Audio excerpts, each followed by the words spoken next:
जीवन दो चीजों से मिलकर बना है। एक जीव अर्थात शरीर, दूसरी आत्मा। इसलिए केवल आत्मा से भी जीवन नहीं है और ना ही केवल शरीर से जीवन है। जिस प्रकार शरीर को पांच तत्वों की आवश्यकता होती है, उसी प्रकार शरीर के अंदर जो चैतन्य शक्ति आत्मा है, उसे जीवन जीने के लिए सात गुणों की आवश्यकता होती है। इसलिए आत्मा को सतोगुणी भी कहा जाता है। आत्मा की चैतन्यता की अभिव्यक्ति इन्हीं सात गुणों के माध्यम से होती है, जो जीवन को अर्थपूर्ण बनाती है। आत्मा के इन्हीं गुणों के आधार से जीवन जीने में आत्म संतुष्टि, खुशी, मौज और अतीन्द्रिय सुख का अनुभव होता है। ये सात गुण है ज्ञान, पवित्रता, प्रेम, शांति, सुख, आनंद और शक्ति। ये सात गुण जिस किसी के पास भी होता है, वह पूर्ण रूप से योगी बन जाता है, जिसे वो परम आनंद की अनुभूति होती है, जो एक साधारण मनुष्य अनुभव नहीं कर सकता। तो आइए आज के इस प्रस्तुति में आत्मा के इन सभी गुणों को अच्छी तरह से जानें और अपने जीवन में धारण करें। इन सारे गुणों के बारे में जानने से पहले मैं आपको एक छोटी सी कहानी सुनाता हूँ। ध्यान से सुनिएगा, इससे आपको इन सात गुणों का महत्व अच्छी तरह से समझ आ जाएगा। एक बार एक व्यक्ति भारत से अफ्रीका गया और अपने एक मित्र के पास जाकर ठहरा। वह मित्र काफी संपन्न था। उसके पास काफी जमीन थी, जिसमें एक बहुत बड़ा आलीशान घर बना रखा था। एक बड़ा सा फार्म हाउस भी था, जिसमें उसने कई प्रकार के जानवर पाल रखे थे। वह अपने जीवन में बहुत संतुष्ट था। उस मित्र ने अपने भारतीय मित्र से अफ्रीका आने का कारण पूछा। तब उसने बताया कि उसने सुना है कि अफ्रीका में हीरे की खानें हैं, इसलिए वह हीरे की खोज में आया है। अफ्रीका वाले मित्र ने पूछा कि ये हीरे क्या होते हैं। तब उस भारतीय ने हीरे का वर्णन करते हुए उसके मूल्य के बारे में बताया और कहा, थोड़े से हीरे प्राप्त हो जाने से जीवन आराम से जी सकते हैं। अफ्रीका वाले मित्र के पास सब कुछ था, परंतु हीरे नहीं थे। उसे लगा कि जरूर ये हीरे बहुत अमूल्य होंगे, तभी तो ये व्यक्ति इतनी दूर से इसकी खोज में आया है। दूसरे दिन सुबह ही उस भारतीय ने वहां से विदा ली और हीरे की खोज में चला गया। परंतु वह अफ्रीका वाला व्यक्ति बेचैन हो गया और सोचने लगा, ये हीरे इतने अमूल्य होते हैं, उन्हें तो मेरे पास भी होने चाहिए। और फिर उसने सारा जमीन जायदाद बेचकर गाड़ी और पैसे लेकर हीरे की खोज में निकल पड़ा। काफी दिनों तक वह हीरे की खोज में घूमता रहा, परंतु उसे हीरे प्राप्त नहीं हुए। फिर एक दिन अफ्रीका के जंगल में किसी जहरीले कीड़े ने काट लिया, जिससे उसकी मृत्यु हो गई। काफी समय के बाद वह भारतीय जब घूमते हुए उस मित्र के फार्म हाउस पर पहुंचा, तो उसे पता चला कि उसका मित्र सारा जमीन जायदाद बेचकर हीरे की खोज में गया और उसके जीवन का अंत हो गया। उसे यह समाचार सुनकर बहुत अफसोस हुआ। तब उस फार्म हाउस के नए मालिक ने भारतीय को अंदर बुलाकर भोजन करने के लिए कहा। वह भारतीय घर के अंदर गया तो उसने देखा कि सामने एक कटोरे में बहुत सारे कांच के टुकड़े पड़े हैं। नजदीक जाकर देखा तो पता चला कि ये तो बहुत सारे छोटे बड़े हीरे हैं। उसने उस मालिक से पूछा, ये इतने सारे हीरे कहाँ से आए? मालिक ने कहा, ये तो कांच के टुकड़े हैं जो पीछे बगीचे में बहुत सारे पड़े हैं। वह भारतीय बहुत उत्सुक हो गया और कहा, मुझे वह स्थान दिखाइए जहां से ये हीरे आपने लाया है। जब वह पीछे जाकर देखा और खुदाई करवाई तो पता चला कि यहाँ तो हीरे की खान है। तब वह भारतीय सोचने लगा कि मेरे मित्र को हीरे का ज्ञान न होने कारण उसके बगीचे में खान होते हुए भी सब बेचकर बाहर ढूंढने गया। ठीक इसी प्रकार सातों गुणों की खान हमारे भीतर मौजूद है, लेकिन ज्ञान न होने कारण हम भी उसे बाहर ढूंढते फिरते हैं। आत्मा की सात गुणों में सर्वप्रथम गुण है ज्ञान। ज्ञान अर्थात जानना, बोध, साक्षात अनुभव अथवा प्रकाश।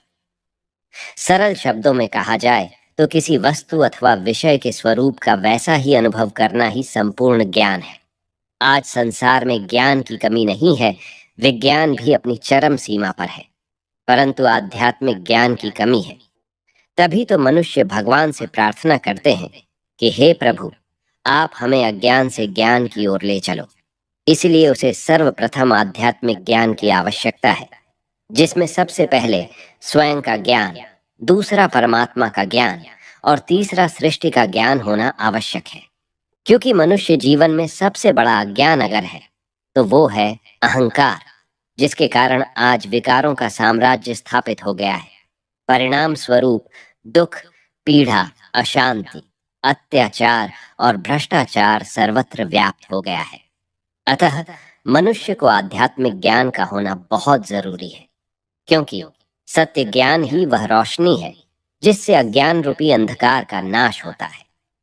वास्तव में ज्ञान सारे गुणों और शक्तियों का स्रोत होता है, क्योंकि ज्ञान के ही द्वारा हमें अपनी बुद्धि को विस्तार करने का असीमित अवसर प्राप्त होता है। इसी तरह आध्यात्मिक जगत में ज्ञान के द्वारा ही आत्मिक गुणों और शक्तियों का विकास होता है, जिससे आत्मा को अपने स्वरूप और मानव जीवन के श्रेष्ठतम लक्ष्य की पहचान मिलती है। आत्मा की 7 गुणों में दूसरा गुण है पवित्रता। पवित्रता अर्थात मन, विचार, व्यवहार और भावनाओं में शुद्धता। पवित्रता को सुख शांति की जननी भी कहा जाता है।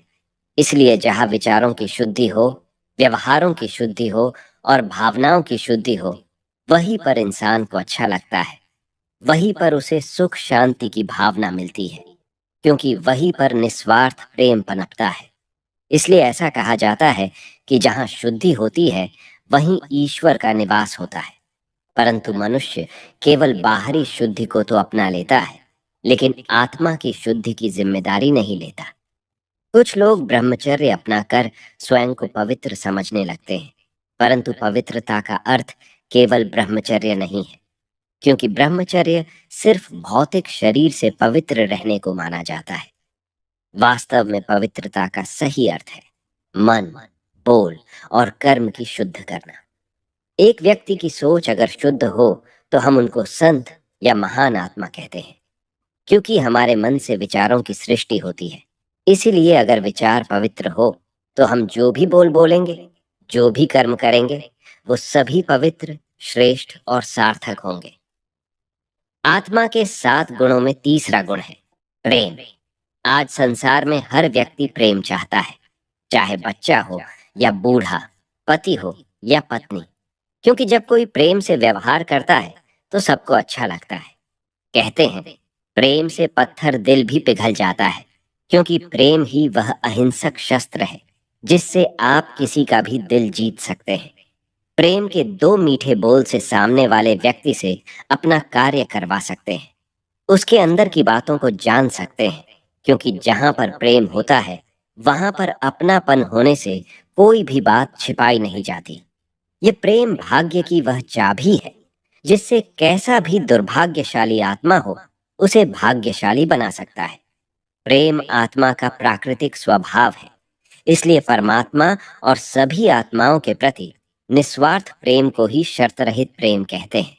आज हम उनको प्रेम करते हैं जो हमें आकर्षित करते हैं अथवा हमारे जैसे हैं, क्योंकि जब हम यह शरीर और उसके धर्म, जाति, वर्ण को भूलकर स्वयं को और दूसरों को एक आत्मा समझेंगे तो यह देखेंगे कि सारे एक जैसे और अनोखे हैं। एक आत्मा शरीर के बगैर किसी दूसरी आत्मा को चोट नहीं पहुंचा सकती। जब आत्मानुभूति हासिल हो जाती है तो हम सारे जीवित प्राणियों से जुड़ जाते हैं और संसार को एक परिवार जैसा मानने लगते हैं। लेकिन विडंबना यह है कि आज इस संसार में निस्वार्थ एवं शुद्ध प्रेम नहीं मिल पाता। इसलिए संबंधों में दरार उत्पन्न हो जाती है, जिससे मनुष्य तनाव में रहने लगते हैं। आज हर मनुष्य निस्वार्थ एवं शुद्ध प्रेम चाहता है, परंतु ऐसा निस्वार्थ प्रेम तो आध्यात्मिक समझ और पवित्रता के आधार पर ही मिल सकता है, क्योंकि जहाँ भावनाओं में, विचारों में, व्यवहार में अहंकार, स्वार्थ और अशुद्धि है, वहां संबंधों में कभी भी प्रेम पनप नहीं सकता। इसलिए आज परिवारों में स्वार्थ बहुत अधिक है और निस्वार्थ प्रेम बहुत कम है। अतः प्रत्येक मनुष्य को निस्वार्थ और शुद्ध प्रेम ही करना चाहिए, क्योंकि जहाँ प्रेम है वहीं जीवन जीने का सच्चा आनंद है। आत्मा के 7 गुणों में चौथा गुण है शांति। शांति आत्मा के गले का हार है, स्वधर्म है और सर्व सद्गुणों का राजा है। इसलिए जहां पर आपसी समझ अर्थात ज्ञान है, पवित्र भावनाएं हैं, प्रेम है, वहां व्यक्ति शांति और सहज अनुभव करता है। आज हर इंसान को शांति चाहिए, परंतु शांति नहीं मिल पाता, क्योंकि वह जानता ही नहीं कि आत्मा की शांति ही परम शांति है। इस शांति का आधार आध्यात्मिक ज्ञान या विवेक है। अतः मन में पवित्र विचार एवं भावनाएं तथा शुद्ध व्यवहार और आपसी संबंधों में निस्वार्थ प्रेम से ही शांति की स्थापना होती है। योग शिक्षा के अनुसार आत्मा का वास्तविक स्वरूप परम शांति है। जब कोई व्यक्ति अपने वास्तविक स्वरूप को महसूस कर सकता है, तो उसे सर्वोच्च शांति की स्थिति में अस्तित्व का अनुभव करने का अवसर मिलता है। परम शांति को परम सुख की स्थिति से भी बेहतर कहा जाता है, क्योंकि लोग परम सुख से थक जाएंगे, लेकिन वे परम शांति से कभी नहीं थक सकते। आत्मा के 7 गुणों में 5वां गुण है सुख। आज मनुष्य सुख को यथार्थ रूप में समझ नहीं पाया है। वह सुख को बाहरी भौतिक साधनों में ही ढूंढता फिर रहा है। इस कारण वह सर्व सुख सुविधाओं के बीच होते हुए भी जीवन में सुख का अनुभव नहीं करता। किसी सुखद शैया पर सोने पर भी चैन की नींद नहीं ले पाता। दुनिया में सच्चे सुख के लिए मनुष्य कितनी भाग दौड़ और मेहनत करता है, लेकिन इस सांसारिक सुख के साथ साथ सिर्फ दुख ही मिलता है। तभी तो मनुष्य कहता है, सूखी रोटी चलेगी, सादा भोजन चलेगा, परंतु सुख चाहिए। यदि उसके सामने 56 प्रकार के भोग रखे हो, परंतु खाते समय किसी ने दुख का कोई समाचार सुना दिया, तो एक भी पदार्थ अंदर नहीं जाता। तात्पर्य यह है कि भोजन शरीर के लिए आवश्यक तो है, परंतु उससे भी अधिक आवश्यकता आत्मा को सुख की है। इसलिए महान आत्माओं ने कहा है कि सुख बाहर की नहीं, अंदर की होनी चाहिए। लेकिन अंदर का सुख कहाँ और कैसे प्राप्त करना है, ये मालूम ही नहीं। इसलिए जब बाहर ढूंढते ढूंढते उसे सुख नहीं मिलता, तो वह अपने जीवन में निराश और परेशान हो जाता है। इसलिए जीवन में सच्चे सुख की प्राप्ति के लिए 4 बातों का ज्ञान होना आवश्यक है, जिसके बिना सुख की केवल कल्पना ही रह जाती है। पहला, जब जीवन को आध्यात्मिक ज्ञान से सींचते हैं। दूसरा, जब संबंधों में पवित्र भावनाओं को पनपने देते हैं। तीसरा, जब निस्वार्थ प्रेम की सरिता बहती है। और चौथा, जब मन में प्रसन्नता से पूर्ण शांति मिले। 7 गुणों में आत्मा का छठा गुण है आनंद। आनंद का अर्थ है शरीर की 5 कर्मेंद्रियों के अनुभव से मुक्त हो जाना। इसलिए जहां ये 5 गुण ज्ञान, पवित्रता, प्रेम, शांति और सुख होंगे, वही जीवन में सर्वोच्च स्थिति आनंद की प्राप्ति होगी। क्योंकि आत्मा का वास्तविक स्वरूप ही है सच्चित आनंद स्वरूप। परंतु आज मानव अपने वास्तविक आनंद स्वरूप से इतना दूर हो गया है कि इस आनंद को ढूंढना पड़ रहा है। कई महान आत्माओं ने इस आनंद की प्राप्ति के लिए अपने घर बार छोड़ दिए, तथा इस आनंद की प्राप्ति के लक्ष्य से कभी विचलित न हो जाए, इसके लिए उन्होंने अपने नाम के पीछे आनंद जोड़ दिया, ताकि हर समय इस लक्ष्य की स्मृति रहे कि जीवन का लक्ष्य है आनंद की अनुभूति करना। आनंद को सर्वोच्च इसलिए कहा गया है क्योंकि इस गुण का कोई विपरीतार्थक शब्द नहीं है, जैसे सुख के साथ दुख, प्रेम के साथ नफरत आदि। इसलिए आनंद को अलौकिक, ईश्वरीय माना गया है। तभी तो उन महान आत्माओं ने उसका अनुभव करना चाहा है। परंतु आज आनंद की बात तो बहुत दूर, मानव जीवन में खुशी भी नहीं है। 7 गुणों में आत्मा का 7वां गुण है शक्ति। जहां ये 6 गुण ज्ञान, पवित्रता, प्रेम, शांति, सुख और आनंद है, वहां मनुष्य अपने जीवन में शक्ति का अनुभव अवश्य कर सकता है। परंतु आज आत्मशक्ति तो दूर, मनुष्य में आत्मविश्वास भी नहीं रहा। वास्तव में ये 7 गुण आत्मा का सत्य स्वरूप है। ये सिर्फ गुण नहीं है, ये महान शक्तियां हैं। अर्थात इसमें ज्ञान की शक्ति, पवित्रता की शक्ति, प्रेम की शक्ति और शांति की शक्ति है। इसलिए आत्मा को कहा जाता है कि आत्मा चैतन्य शक्ति है। जब मानव इन गुणों का स्वरूप बनकर व्यवहार करता है, तब इन गुणों की चैतन्यता या ऊर्जा उसके स्वरूप में प्रकट होती है। लेकिन आज मनुष्य आत्मा अपनी वास्तविकता से बहुत दूर चली गई है। ये सातों गुण मानव जीवन में सक्रिय नहीं है, तभी तो आत्मा इन गुणों की शक्ति में कमजोर हो गई है। यही कारण है कि व्यक्ति उन्हें बाहर ढूंढने लगता है और चाहता है कि कहीं से इनका अनुभव हो जाए, कहीं से उनकी प्राप्ति हो जाए। परंतु जब बाहर से इनकी प्राप्ति नहीं होती, तब आत्मा कमजोरियों की शिकार हो जाती है, जिसके परिणाम स्वरूप बदले में सात अवगुण काम, क्रोध, लोभ, मोह, अहंकार, आलस्य, ईर्ष्या, द्वेष आदि जीवन में सक्रिय हो जाते हैं। इन कमजोरियों के वशीभूत व्यक्ति को विकारी कहा जाता है। इसीलिए उपर्युक्त सातों गुणों की संपूर्णता के आईने में अपना स्वरूप देखना चाहिए, जिससे स्वयं को पहचान कर सके कि वो क्या है, कौन है और उसकी वास्तविकता क्या है। कई बार लोगों के मन में यह सवाल पैदा होता है कि आखिर इन सातों गुणों को विकसित करने से हमारे वर्तमान जीवन में क्या फायदा होगा, क्या प्राप्ति होगी। इन सात गुणों से जब हम अपनी आत्मा को संपन्न कर लेते हैं, तो हमारे जीवन में तीन बहुत बड़े फायदे होते हैं। पहला, हम परिस्थिति को बदल सकते हैं। दूसरा, हम लोगों की मनोवृत्ति को बदल सकते हैं। और तीसरा, हम अपने आसपास के पूरे वातावरण को बदल सकते हैं। आज दुनिया में जितनी भी महान हस्तियां हुई हैं, उनकी महानता का आधार यही सात गुण ही थे, क्योंकि इन सातों गुणों से ही वे अपनी आत्मा को सर्व शक्तियों से संपन्न किया था। चाहे स्वामी विवेकानंद हो, महात्मा बुद्ध हो या फिर महावीर स्वामी हो, उन्होंने अपने अंदर इन सातों गुणों को मन, वचन और कर्म में प्रत्यक्ष कर दिखाया था, और उन्होंने इस दुनिया में अनेकों के जीवन को प्रभावित किया तथा कितने ही लोगों के जीवन उनके माध्यम से परिवर्तन हुआ। आइए जानते हैं कि आत्मा के सातों गुणों का हमारे स्वास्थ्य पर क्या प्रभाव पड़ता है। ये सातों गुणों का हमारे स्वास्थ्य पर बहुत गहरा प्रभाव पड़ता है। जैसे ज्ञान का संबंध हमारे स्नायु तंत्र यानी नर्वस सिस्टम के साथ जुड़ा है। जब स्नायु तंत्र सारे शरीर में संदेश पहुंचाने का कार्य करता है, तब आध्यात्मिक ज्ञान हमारे स्नायु तंत्र को सही हालत में रखने में सहायक होता है। इसीलिए ज्ञानी व्यक्ति के लिए कहा जाता है कि इसकी नस नस में ज्ञान बह रहा है। दूसरा, पवित्रता का संबंध हमारी पांचों कर्मेंद्रियों के साथ जुड़ा होता है। इसीलिए जब व्यक्ति कर्मेंद्रियों के वशीभूत हो जाता है अथवा देह के विषयों के प्रति उसमें आसक्ति पैदा होती है, तो वह उसे शक्तिहीन बना देती है। तब पवित्रता हमें वह शक्ति देती है जिससे हमारी पांचों कर्मेंद्रियां संयमित हो जाती हैं। तीसरा, प्रेम का संबंध हमारे हृदय से जुड़ा है। आज दुनिया के अंदर हृदय रोग बढ़ता ही जा रहा है। वो इसीलिए क्योंकि जहां विश्वास हो, प्यार हो और वहीं से धोखा मिले, तब दिल में बहुत दर्द होता है, और इस तरह वह दर्द हृदय की नलियों को जख्मी कर देता है।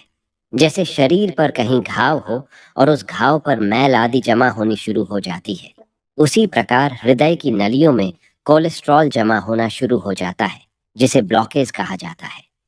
इसीलिए डॉक्टर मरीज के रिश्तेदारों को यही सलाह देते हैं कि कोई ऐसी बात ना करे जिससे रोगी को कोई सदमा लगे, क्योंकि जितना वह खुश रहेगा और जितना उसे सबका प्यार मिलेगा, उतना ही जल्दी वह ठीक हो जाएगा।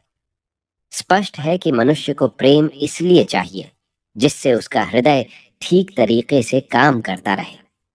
चौथा, शांति का संबंध श्वास प्रणाली के साथ जुड़ा है। शांति की अवस्था में श्वासों की गति ठीक रहती है, अन्यथा उसके लिए मनुष्य को प्राणायाम करना पड़ता है।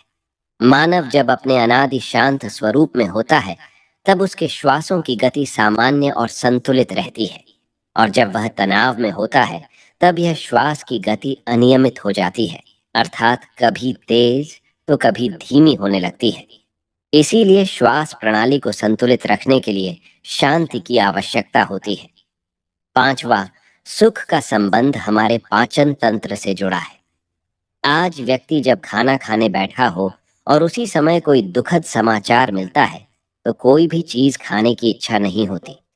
उसके बाद भी उसने कुछ खा लिया तो कहीं उसे एसिडिटी हो जाती है, तो कहीं अपच हो जाती है, क्योंकि पाचन क्रिया ठीक नहीं होती। इसलिए व्यक्ति को सुख शांति से खाने की सलाह दी जाती है, क्योंकि जब वह सुख की स्थिति में खाना खाता है तभी उसकी पाचन शक्ति ठीक तरह से कार्य करती है। इसी तरह आनंद का संबंध हमारे हार्मोन्स यानी अंतःस्रावी ग्रंथियों के साथ जुड़ा है। इसलिए जीवन में आनंद न होने के कारण हमारे हार्मोन्स असंतुलित हो जाते हैं।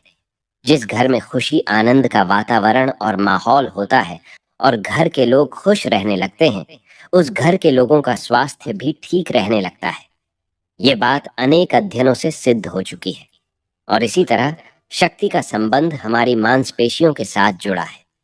आज व्यक्ति रोज व्यायाम करके शारीरिक रूप से सुडौल बनने का प्रयास करता है, लेकिन यदि कोई उसका मनोबल तोड़ देता है तो उसके बाद उसमें छोटी से छोटी परिस्थिति का सामना करने की भी ताकत नहीं रहती। परंतु समय पर जब कोई उत्साहवर्धक शब्द कहकर किसी का मनोबल जगा दे तो उसमें असंभव को भी संभव करने की ताकत आ जाती है, जैसे शास्त्रों में हनुमान जी का उदाहरण है। इस तरह स्पष्ट है कि आत्मा के सातों गुण हमारे स्वास्थ्य के साथ सीधा और बहुत गहरा संबंध जुड़ा हुआ है। इसलिए हमें इन सातों गुणों की आवश्यकता है। आज संसार के अंदर दिन प्रतिदिन बीमारियां बढ़ती जा रही हैं। इसका एकमात्र कारण यही है कि इन सात गुणों से आत्मा की ऊर्जा क्षीण हो गई है। अतः आत्मा को ऊर्जावान करने के लिए सातों गुणों से परिपूर्ण आध्यात्मिकता और योगाभ्यास की आवश्यकता है। तभी तो कहा जाता है कि योग से मनुष्य दीर्घायु, काया कंचन एवं निरोग रहता है, क्योंकि योग जीवन जीने की कला सिखाता है कि कैसे यह ऊर्जा पुनः प्राप्त करना है। हिंदू धर्म में देवी देवताओं को सदा निरोगी काया या कंचन काया वाले दिखाते हैं। हमने कभी किसी कथा में यह नहीं सुना कि देवताओं को किसी चिकित्सालय में भर्ती कराया गया हो या उनकी कोई शल्य क्रिया की गई हो, क्योंकि उनकी आत्मा सातों गुणों से भरपूर थी और उनका जीवन सातों गुणों से महकता था। अब सवाल यह उठता है कि स्वयं को सर्व गुणों एवं शक्तियों से संपन्न कर आत्मा की सर्वोच्च स्थिति को प्राप्त करने का उपाय क्या है? जीवन के सफर में हम अपनी वास्तविकता से बहुत दूर चले जाते हैं, इसलिए जीवन में कमजोरियां आ जाती हैं। अब पुनः हमें अपनी वास्तविकता की तरफ जाना है। इसके लिए हमें अध्यात्म के पथ पर चलना होगा, जो हमें अपने वास्तविक स्वरूप की ओर अपने भीतर ले जाती है। हमारा अनादि सतोगुणी स्वरूप बहुत ही शक्तिशाली है। जितना हम आत्म भाव में मन को स्थित करते जाएंगे, उतनी ही उन गुणों की ऊर्जा को अपने अंदर विकसित करते जाएंगे। सतोगुण की यह ऊर्जा व्यक्ति के चारों ओर एक प्रभा मंडल तैयार करती है, जो नकारात्मक ऊर्जा और नकारात्मक वातावरण से सुरक्षित रखने के लिए एक कवच अथवा छत्र छाया का काम करता है। मित्रों, आज का हमारा यह प्रस्तुति यहीं समाप्त होता है। ये प्रस्तुति आपको कैसी लगी कमेंट्स में जरूर बताइएगा।